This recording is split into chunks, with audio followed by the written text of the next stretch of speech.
Hello everyone and আসসালামু আলাইকুম। কাছে দূরে যে যেখান থেকে আমার ভিডিওটা দেখছেন আশা করি সকলে ভালো আছেন। আলহামদুলিল্লাহ আমিও ভালো আছি। যারা আমার ভিডিওটা দেখা শুরু করেছেন একটি লাইক দিয়ে ফুল ভিডিওর সাথে থাকার অনুরোধ রইল।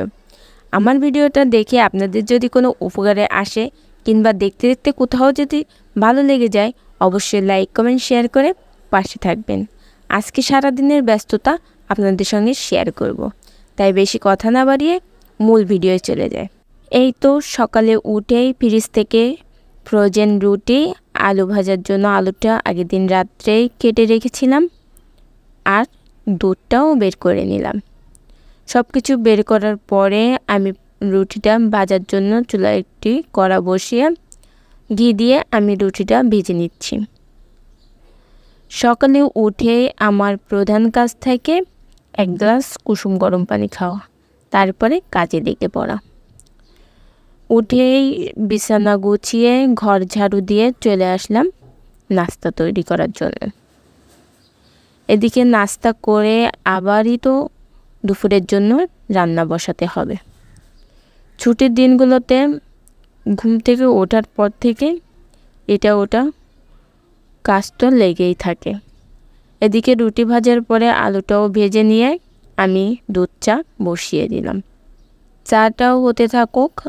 ভিডিওটা ছুটির দিনের, আজ দিই কাল দিই করে মোটেও সময় হচ্ছে না। আজকে ভাবলাম এটা এডিট করতেই হবে, এর জন্য ঝটপট বসে গেলাম। সকাল বাজে 10টা। ঘুম থেকে উঠে নাস্তা পানি তৈরি করে নিচ্ছি। চাটা নামিয়ে আমি এখানে একটি ডিম ভেজে নিচ্ছি। এবার ঝটপট করে নাস্তা সেরে দুপুরের জন্য রান্না বসাতে হবে। এই তো পরোটা ডিম ভাজিয়ে আর চা দিয়ে নাস্তাটা সেরে নিলাম। চুলায় একটি কড়া বসিয়ে এর মধ্যে পর্যাপ্ত পরিমাণ তেল দিয়ে দিচ্ছি 1 কাপ পেঁয়াজ, ডালচিনি, এলাচ, লবঙ্গ, তেজপাতা আর গোলমরিচ দিয়ে একটু ভেজে এর মধ্যে দিয়ে দিলাম আদা রসুন বাটা। এটা একটু ভাজা ভাজা হলে এর মধ্যে পরিমাণ মতন লবণ, ধনিয়া গুঁড়া, জিরা গুঁড়া, লাল মরিচের গুঁড়া আর বাসায় তৈরি মশলা দিয়ে একটু নাড়াচাড়া দিয়ে আমি এর মধ্যে সামান্য দিয়ে দেব পানি, যাতে মশলাটা নিচে না লেগে যায়। একটু কষানোর পরে এর মধ্যে ধুয়ে রাখা মাংসটা দিয়ে দিচ্ছি। এখানে 1 কেজি গরুর মাংস রয়েছে। আমি মাংসটা খুব ছোট ছোট করে কেটে নিয়েছি, কারণ আমি তেহেরি রান্না করব। মাংসটা এদিকেও হতে থাকুক, আমি চাউলটাও ধুয়ে নিচ্ছি। এখানে আমি 2 পট পোলাও চাউল নিয়েছি। এটা ভালোভাবে ধুয়ে আধা ঘন্টার জন্য ভিজিয়ে রেখে দেব। এদিকে কিছুক্ষণ কষানোর পরে এর মধ্যে দিয়ে দিচ্ছি টমেটো সস আর কিছুটা সয়া সস দিয়ে আমি এটা ভালোভাবে কষিয়ে নেব। এর মধ্যে দিয়ে দিচ্ছি 7-8টা কাঁচামরিচ। এবার এটা কষানো হয়ে গেলে আমি একটি পাত্রে উঠিয়ে রেখে দেব। আমি এটা একটি সাইডে রেখে দিচ্ছি, আর যে বাকি অবশিষ্ট তেলটা রয়েছে এর মধ্যে আমি চাউলটা ভেজে নেব।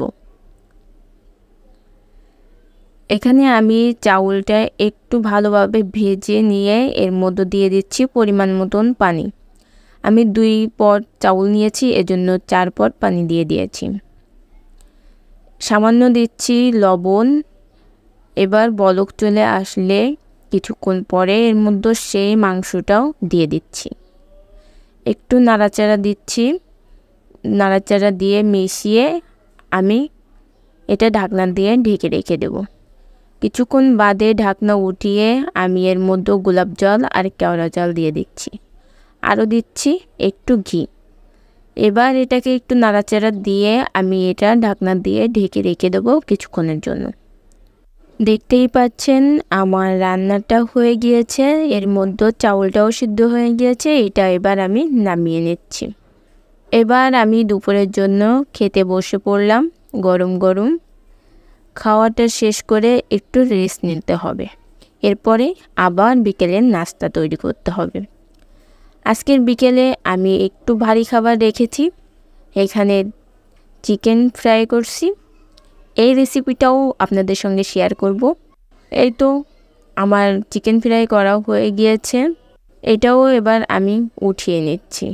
আচ্ছা, এর মধ্যে আমি একটু সিংড়াও ভেজে নিয়েছি, সেটা আর দেখানো হলো না। এদিকে আমি একটু কফি তৈরি করে নিলাম, সকালে যেহেতু চা খেয়েছি, সন্ধ্যাবেলায় একটু কফি তৈরি করলাম আর চিকেন ফ্রাই দিয়ে সন্ধ্যার নাস্তাটা শেষ করলাম। ভিডিওটা যদি আপনাদের কাছে ভালো লেগে থাকে একটি লাইক দিতে ভুলবেন না। তো আজকের ভিডিওটা এ পর্যন্ত, সবাই ভালো থাকবেন, আল্লাহ হাফেজ।